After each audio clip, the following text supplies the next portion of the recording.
am your host, Anthony Davis, and I am an educator at BHS, that's Beverly High School for those folks who don't know. And joining me, hello, that's a fly there, and joining me today on the podcast is someone who I really respect and had a privilege to coach at Pingree in basketball, and now he's moved on to M.I.T.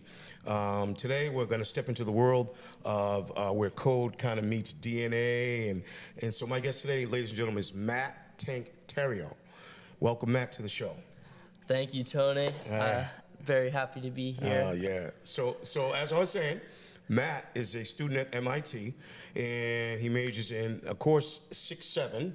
And explain what that is to us, Matt. What is course 6-7? So course 6-7 in M.I.T. terms, 6 is for computer science and 7 is for biology. Mm-hmm. So 6-7 together is computational biology. It's not a double major, but it's a major that goes into both aspects. Okay. So what is that like? So algorithms and things like that, you kind of using biology to sort of figure some things out, right? Yeah, it's a lot of using models to try and predict certain biological outcomes. So, for example, a project I'm working on right now is we're gathering all of this hospital data and using a machine learning algorithm to try and predict whether patients that are recently admitted will develop a GI bleed while they're in the hospital. Oh, that's interesting.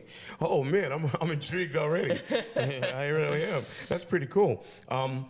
Let's think about this for a second. Now, you have sort of like transcended sort of like, and I mean this in a good way, students who are athletes as well as smart guys, right? Kind of, right? I mean that in a good way. So Matt's journey kind of makes you stop and think a little bit. It does. How do you sort of take a passion for science, which is what you've been doing, and technology, and sort of turn that into a career that might really change the world, ladies and gentlemen? You never know how it'll be. So I got to say this, whether you're a science nerd, right? That's okay.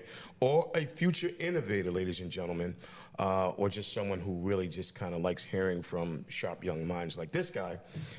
This episode's definitely for you, so we're going to dive right in. Matt, tell me something about yourself that nobody knows. Could be kind of quirky, could be kind of funny. That's a good question.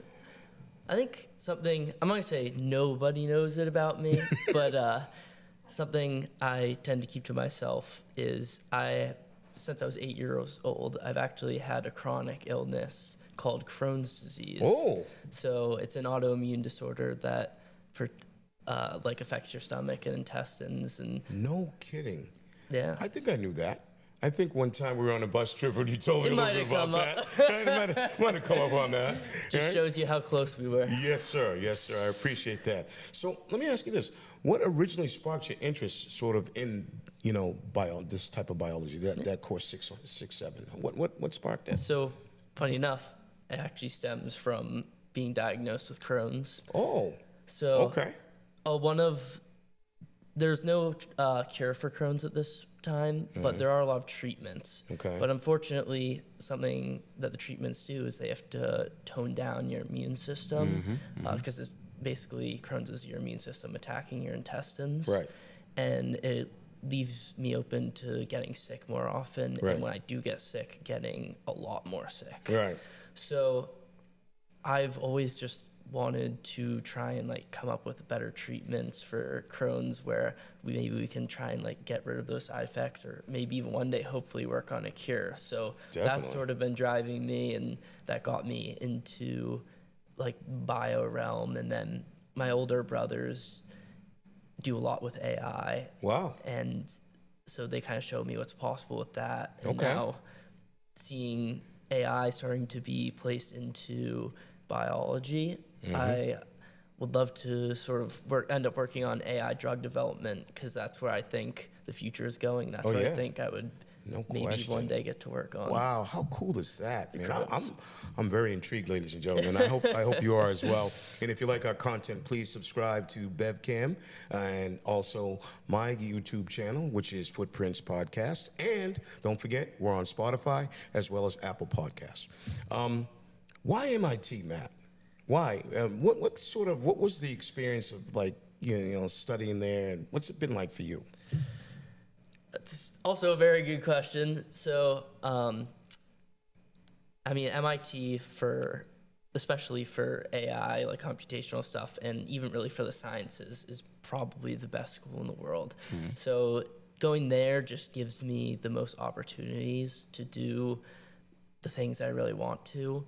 And going there, like, it's amazing how abundant they are, and they're just there for any student to go out and grasp. So they have something called the undergraduate research program, which allows undergraduates to basically apply for research that they wouldn't otherwise be able to get. Wow. I've actually been working in a lab the last 10 years because of that program. Oh my goodness.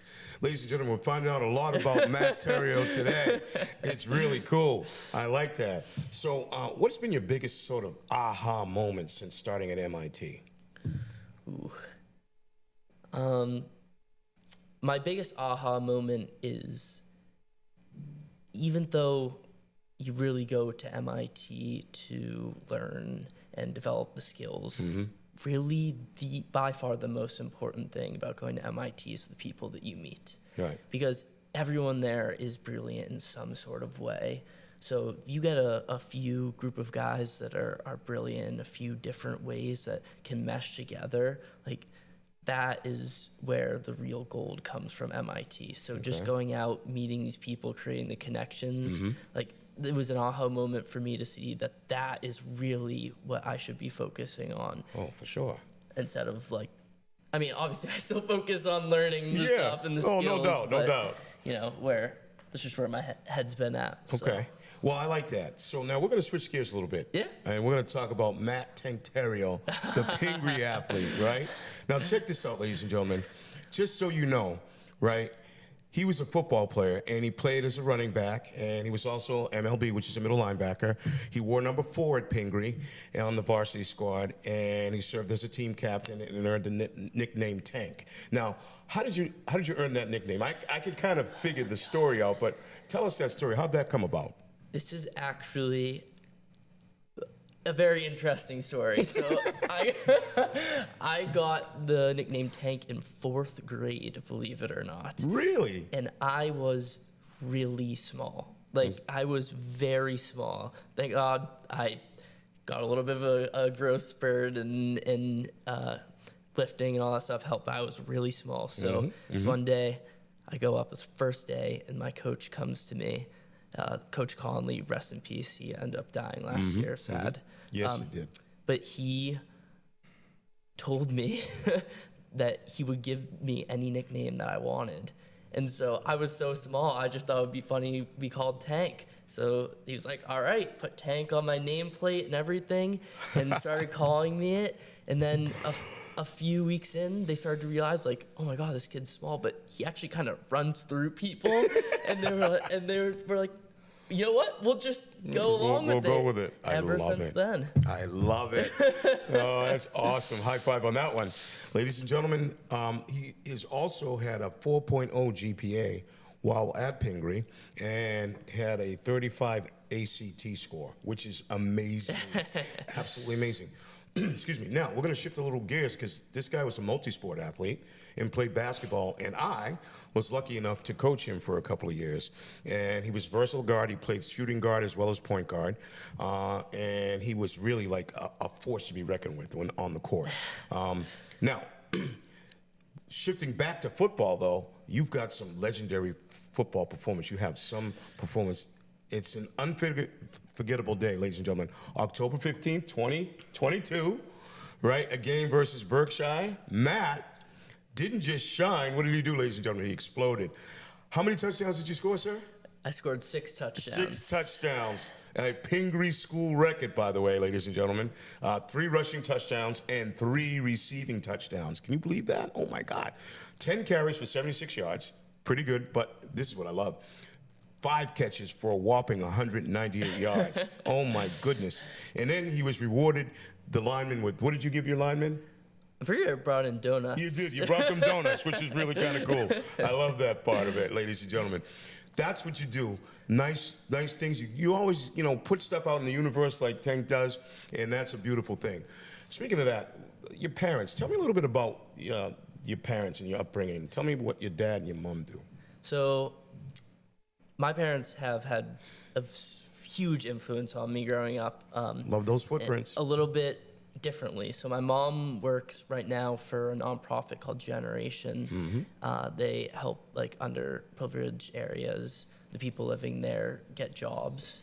So they're all around the world. I know they have a place in Kenya, so stuff like that. And she's really influenced me on like the side of who I am and like being a kind and humble person. Yeah, I like it. She's very much like that herself, and just watching her, the way that she carries herself moving around life has been very inspirational to me. Okay, all right. Yeah. I like that. I like that. So, ladies and gentlemen, those are the footprints that were left on this guy. And you have older siblings, right? You have how many? 2 older brothers? 2 older brothers. And they also go to MIT or have gone to MIT? Yes. Right? And so that's where you see the footprints, ladies and gentlemen. You see the breadcrumbs. He's following those footprints and doing a very nice job. He's carving his own journey and his own path going to MIT. Now, can you explain a project or concept that you're kind of working on that, just kind of in layman's terms? Are you working on anything that we would be like, oh my God, I can't believe they're working on this? So for the past 10 months, I've been working in a lab working on a new form of gene therapy. Ooh. And it uses viruses. So it's interesting. That is interesting. So far, you got me intrigued again. Okay. Basically, we have cells grown in like a media or like a petri dish, and we give them the virus, and the virus goes in and it creates these things called AAVs. It's like Arduino-associated virus capsids. Okay. And when you gather a bunch of those, you can actually deliver them to a patient, and they can go inside the cell and like fix or tweak one of the genes that is causing some sort of disorder. Wow. That is amazing. That's absolutely amazing. And you're working on that currently right now? Yes. Oh my God, ladies and gentlemen, did you hear that? That is something that's like some weird science type of stuff, which we really kind of love. So now, how do you balance like sort of math and coding and the biology and all that stuff, and throwing that all up in the air and kind of figuring out, how do you balance all that together with your schedule? It's a lot. School by far takes up the most of my time of anything.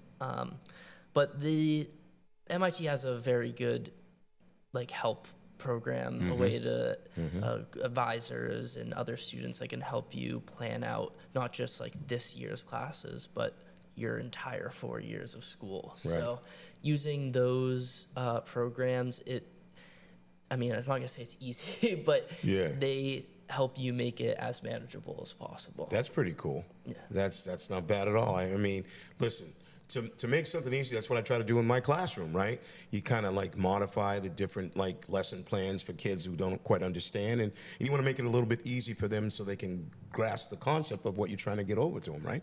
So that's what it's about. This is funny because I was thinking about this for a long time, and I was thinking about how artificial intelligence is playing a real huge role. Because a lot of times I'll give a kid an assignment, and they'll do. You can tell that they've used AI on it, right? Yeah. So what do you think What do you think the future of AI is in terms of medicine, sort of combining with medicine? What do you think that is?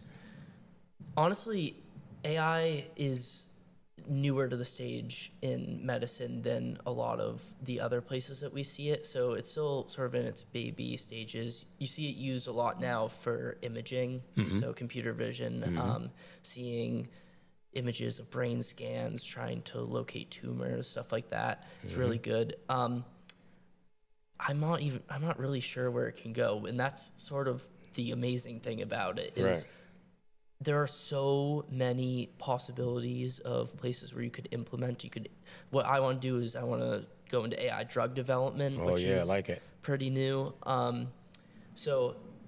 But that's exciting because if we use it in all these different ways, you don't know how much or how little it's going to be able to help. Oh, for sure. No question. I'm thinking in 10 or 20 years, who knows where it's going to go, right? It could go this way or that way. It could be harmful or helpful, but I'm sure it's going to be helpful because the stuff you're working on now is quite amazing. What you spoke about, being able to put something in someone's like arm and their DNA and then change the way that they feel. I mean, that's nuts. Now, if you had unlimited resources, and who wouldn't want unlimited resources, and you had like really good like computing power and all that stuff, what problem in biology would you try to solve? I mean, the easy one is cancer, just because it's the big thing to go for. But personally, I would try to find a cure for Crohn's. Yeah. Because Well, you live in it. Yeah. So that's absolutely. So you want to find something that will help you as you get older in your life, right? And sort of ease those aches and pains, right? Yeah. So yeah, there's nothing wrong with that. I like that. That's a good answer. It should be that. I also think having like a personal connection to something allows you to work a lot harder on it. You heard that first, ladies and gentlemen. Personal connections are very, very important. I connected with this guy right away when he was on the basketball team, and I could tell that he came from quality stuff, and you can tell that the footprints that his parents left on him were amazing, and I'm happy to have him as a guest today on Footprints. If you like our content, ladies and gentlemen, don't forget to subscribe to BevCam right here. Also, don't forget to go to my YouTube channel, Footprints.com, and don't forget also we're on Apple Podcasts as well as Spotify. Now, do you think the public fully understands the importance of data science and biology as it combines together, or is this sort of a communication gap between all of that? I think there's a communication gap. I think the public is starting to see how it can be used and how it is being used. I'm not sure they quite understand to the extent it's being used. Right. So almost all of your data that gets collected by like Google and whatever, Microsoft, and like I'm wearing something called a Whoop, which is a band basically that helps track like your sleep and your heart rate and exercise. I actually have one of those, but mine's like a knockoff. What's it called? I don't know what it's called. Oh, Inspire. Oh, cool. Yeah, that's what it's called. Yeah, it's not too bad. And so it tracks my steps, my sleep, my heart rate, my glucose, all that. I sleep like a bear, it tells me. I don't know what that means, but that's I what think that's a good thing. Yeah, I guess so. Yeah, I guess so. But yeah, I mean, those things are really important, right? Because I think like everybody has their own little struggles going on. So it's like now you can actually track something, and like your body might react differently to like maybe a candy bar or a drink of coffee or whatever it is, right? Right. So now you can kind of track that thing, and that's a good thing. Tell me, life at MIT. What's the culture like at MIT? Tell me a little bit about that. So there's a lot of different cultures, but the culture I'm in is the frat culture. So Okay. I am in a frat, DKE Delta Kappa Epsilon. Okay. It's a lot of fun, which is important because Of course. Absolutely.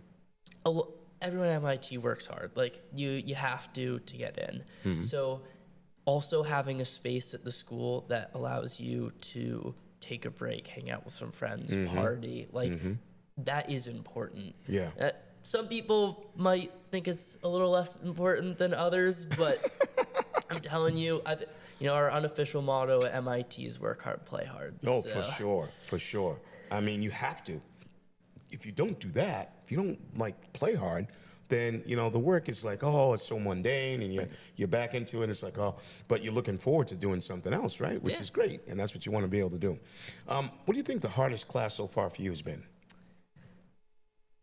And then or at MIT? at MIT, and then how did you survive it?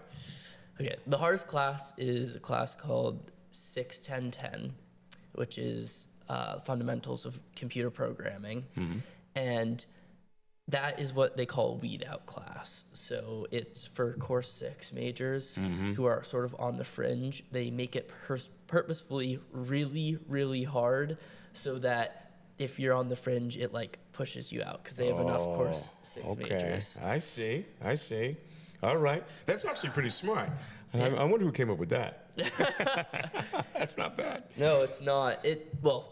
The class is brutal, but it was tough at first. the hardest part came during finals. I was like almost breaking down because I just did not think I was going to get a good grade. And so I called my mom like the night before, 2 nights before, 3 nights, every single night, just like ranting to her about all the work I had spent on it. And she would like help calm me down. And funny thing is, I actually did not get a good score on the test, but I got a good enough score. So that's okay. But, listen, that's the beauty of the footprints that your parents left on you. You're able to reach out to them when you need them, right? Hey, Mom, I'm struggling a little bit. I need, what are you thinking? And, and then they're able to help you navigate that space, which is awesome. Yeah. Right?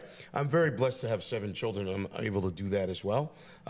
And I feel like that's the best part of being a parent, is able to help them navigate those rough patches that they go through. Because we all have them, right? And you just need that little extra oomph, that little push, that little hug, which is nice. What's something surprising about the M.I.T. life, or maybe funny, that we didn't anticipate? Probably how much trouble that we get in. You said trouble? Yeah. I mean, I don't know how much people know about what we call hacks. So they're basically pranks. Okay. And we have some really famous ones. Like, I don't know if you ever heard of the Harvard-Yale game balloon. No. What is that? Tell me about It's it. like 1968 or something. Okay. We had we like planted a balloon in the middle of the field during the Harvard football game, and like just randomly it sprouted up and it like popped, and it's super famous. If you ask any Harvard or MIT person, they probably know about it. They know about it. Okay. Another one is I think this one is more recent. Some people somehow figured out how to dismantle a police car and then reassemble it on top of the dome. You're kidding. No. I would love to have seen that. That's awesome. I got to tell you a quick story. So I went to Weymouth South High School, and our class, I had 550 kids from my graduating class, and we had a scavenger hunt. And we went around the city, just the town, collecting things. We're taking things we shouldn't take, like mailboxes, right? We took Ronald McDonald, all that stuff. We put it on top of the high school. I don't know how it got up there, but we all somehow got it all up there. There was so many things up there. And I'll never forget this. We were the class that almost ruined it for everybody. Oh. Yeah, we almost ruined it for everybody because of that scavenger hunt. We had so many things up there from around the city. Like where I grew up, there was a theater called the Cameo Theater, and you used to be able to get in there for like $0.25. So we took some seats from the Cameo Theater and put it up there. You know what I mean? Old popcorn, whatever you could think of. It was like a scavenger hunt, so kids were just grabbing everything. And I'll never forget the principal going, I'm so glad the class of 1981 is graduating this year. It was really funny, but it was nice. It was nice, it was fun stuff. You're kids, you don't know what's, you're just doing stuff. So, and you're having a good time when you're doing it.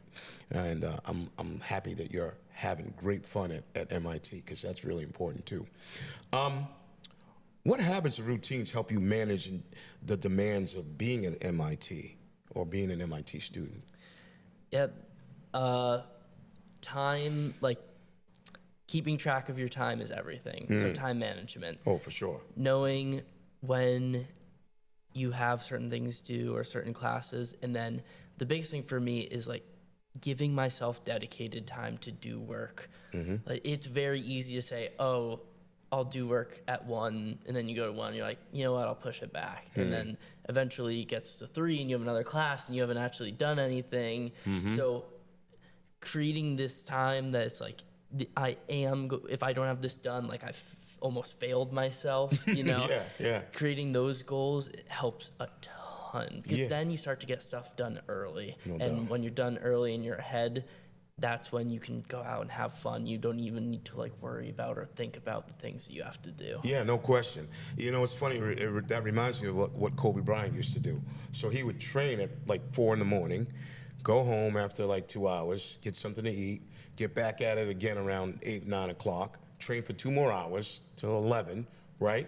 And then just relax, get back at it again at like maybe 2 o'clock, train for another 2 hours, right? Go home, get something to eat, train for another 2 hours. So he would just be dedicated, and his habits were the reason why he became the player he became. And I love the fact that you're talking about just time management, because I think that's important. And most students don't really get that. I know when I went to college, it wasn't a thing. It was like, hey, pizza and beer. You know what I mean? It was like, that was what we were doing. But, you know, eventually you kind of fall into a groove, and you're like, you know what, I think I gotta manage my time a little better. And, you know, you would just go to classes and you would do your thing, and then obviously you would hopefully pass all the tests that they were giving you, which I'm sure you have no problem doing that. So it's nice to see you really excel right now. Has studying at MIT sort of changed how you see yourself or the world around you? Oh, for sure. Okay. In what way? I will say I might have been a little narcissistic in high school. Okay. It's a little different when you're like by far at the top of your school Right. in terms of grades and that sort of thing. Is, in high school I didn't really need to study that much for tests, and like I didn't put that much work in the homework, whereas at MIT that was everyone in high school. So you have people that are way smarter than you now who are doing that with the MIT P sets, and you're sitting down with the MIT P sets almost crying because you're like, I don't understand how to do this problem. One guy just walks in and goes, just looks at it and goes, oh, this is the answer. And you're just like, You're oh, like, my gosh. God. Yeah. It's crazy. So just, it's good. It was a humbling experience, but it allows me to understand that I need to keep working hard and like keep pushing forward. And if I do that, they might have a leg up, but I've started to get like A's in classes and stuff like that, which is really good. So it's just sort of pushed me to work harder. Yeah, for sure. And I think it's interesting too, because I liken it to like being on a sports team, right? Because like you could be the best player in high school, and all of a sudden you go to college and everybody's as good as you, if not better or bigger or stronger or faster, right? Yeah. So now you have to sort of adapt to that whole scene, which is cool, right? And now you're testing your limits as well, which is another good thing too. So now you're not the what do they call it, the big fish in the small pond. You're more of just a fish in the pond now, right? Yeah. And now you're just kind of doing your thing, and you're going along, and they're challenging you, and you're challenging them, and that's a beautiful thing. That's what I love about sports. That's why it galvanizes people, and it has a microcosm that really mirrors life. Now, this is an interesting question. I was thinking, I'm going to ask. Who has left a footprint on you, academically speaking? Okay, so definitely my oldest brother. Okay. He's the smartest person I've ever met, and right. that is saying a lot. All right, what's your brother's name? Jay. Jay. Okay. Shout out to Jay Theriault, ladies and gentlemen. Yeah, he set the bar high. Okay. But that said, like, I knew I was never going to be able to reach quite as high as he did. He has helped me so much along the way, like, because of his abilities. So he knows, like, it's not always about trying to reach someone else's goals. Like, it's trying to be the best that you can be. I know that's like super cliche, but it really 100%. works. I get that. In this, like, he just looking up to him, and it is nice to have something that you're like trying to work towards. So like seeing him achieve all these things, and sort of me being like, all right, I'm gonna try to achieve those things. Like even if I can't get quite as high, I still get higher than I would if I wasn't trying to push that hard. So just looking down, like after seeing him go through high school, through college, now in the job scene, like it's helped me a lot. So those are the footprints that your older brother Jay left on you. You saw all that work ethic, and he's striving, and he's doing that up here, and now you're like, you know what, I'm going to do that too. I'm going to do the best I can and be the best version of myself while emulating him, which is really kind of cool. That's a high five right there. I like that one. All right, check this out. Now we got some rapid fire questions for you, ladies and gentlemen. Here we go. All right, which is harder, debugging code or memorizing molecular pathways? debugging code, Okay. for sure. Okay, debugging code. That's harder. Okay. All right. So what's the challenge there of debugging code? What do you got to do? You just got to read it. You got to be like, oh, wait a minute, this goes here, that goes there. Like, literally everything can make sense, and there's just like one colon that's in the wrong spot, and the whole thing doesn't work. And you need to go line by line and find where it is. Yeah, you're like, It's oh, no. horrible. Oh, yeah, that's definitely tough. I know how that is. Well, no, I don't, ladies and gentlemen, but he does. All right. If your brain was a computer, what would it be for RAM, first of all, and what would it be for storage space? Oof. I think storage space would be on the lower side. So I don't know how much a computer can hold, maybe like 1 terabyte. Wow. So, it's still good. Yeah. I think RAM is where I am good. I don't know exactly what quantity, maybe like 20 to 50 gigabytes of RAM, which is it's a really good amount. When I get in the zone, that's when I do my best work, and that's where I can do it better and faster than most people. Yeah. So it's when I'm in the zone, like it just cranks stuff out. It's good. I love it. I love it. Well, I've seen that zone, ladies and gentlemen. When you played basketball at Pingree, believe me. Coffee, Red Bull, or pure adrenaline? What fuels the MIT student? Okay, so I think I'm a little different. I'm pure adrenaline. I don't know why. I've just never done the whole caffeine thing, but there are a lot of MIT students who, if they don't have coffee or they don't have an energy drink, it's not good. It's not good. I love it. So now, if you weren't taking course 6, 7, what would you be doing besides taking course 6, 7? What other career path would you have taken, maybe? I think there's 2. So another one's course 20, which is bioengineering. I won't talk too much about that one because that's just very similar to computational biology, just a little bit less of the AI. I would do business. Like, I think I would be good at business. So that's sort of why I think I have the right skill set for it. Okay. But it doesn't interest me as much as computational biology does. I hear you. Once you find what you love, passionate for wise, it's like, you know what? I'm going this way, and I'm just going to put all my energy, all my passion, all my time, everything into that. And that's the beautiful part of finding your journey and having your brother, Jay, be the guy who really inspired you to do what you're doing, which is awesome. Now, if DNA had like a theme song, what would it be?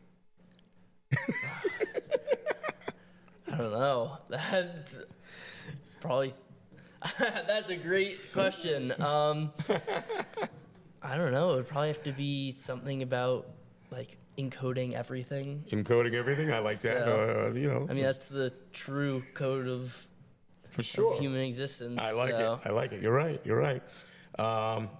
Coffee, tea, or straight up adrenaline? We talked about that. Adrenaline, right? For you? I like it. Okay. How about most underrated organ in the human body? Underrated, not overrated.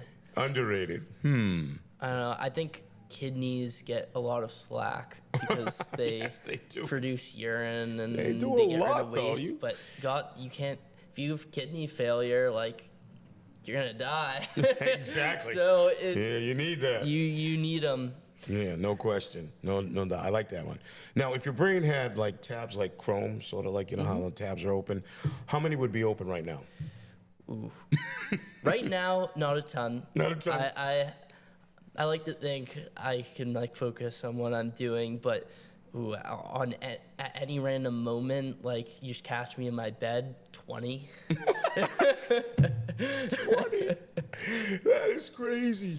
I opened like 4 or 5 and I'm confused. I'm like, what's going on? Oh, wait, I gotta go this tab. I gotta go that tab. That's crazy. Better mascot, a giant cell or a giant neutron? Or neuron? A giant neutron. Neuron. For sure. Oh, okay. A giant neuron? Wait, Nora? Neuron. I said neutron. Oh, neuron. Neuron. Ooh, I said neutron. Like I'm thinking of Jimmy Neutron, the cartoon. That's not quite the same thing. I would probably say a cell. Okay. I think it would just make more sense than a neuron, unless your school is like known for academics, like really known for academics. Then I think a neuron would be a fun choice. I like it. Now, if you could rename MIT, what would you call it? M.I.T. M.I.T. I like it. And that, ladies and gentlemen, is Matt. We like that. We like that indeed. What's scarier, finals week or accidentally deleting your research data? They're both kind of scary, right? I would say finals week. No, it would be deleting the research data, especially if you can't get it back. That would be horrible. Okay, all right. Yeah, that would be bad, definitely. Okay, how about this one? Nobel Prize or lifetime supply of Chipotle? Oh my, what a question. Yeah, The only food I eat out for at MIT is Chipotle. I love Chipotle. But I would go with Nobel. Yeah, you gotta go Nobel. Yeah, you gotta go Nobel there. You can always get Chipotle. You cement yourself in history if you get a Absolutely. Nobel Prize. No question. Okay, a few more questions. Yeah. I like this one. If you could have dinner with anybody, dead or alive, doesn't matter who it is, could be famous or not famous, athlete, non-athlete, actor, whatever, whoever, who would it be and why? That is a phenomenal question.